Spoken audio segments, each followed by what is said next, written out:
প্রত্যেকদিনই তো তোমাদের সাথে আমি সকাল কিংবা দুপুরে রান্না শেয়ার করি। আজকে তোমাদের সাথে শেয়ার করবো আমাদের রাতের মেনুতে কী কী হয়। আজকে রাতে হচ্ছে রুটি, তার সাথে আলু পটলের তরকারি।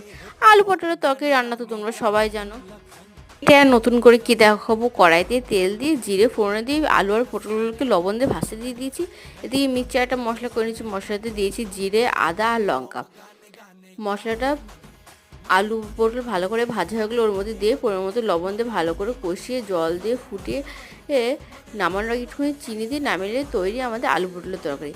এবার রুটিগুলোকে ভালো করে বেলে এপাশ ওপাশ করে ছেঁকে ন্যাকড়ার সাহায্যে ভালো করে প্রেস করে ফুলিয়ে নিয়েছি।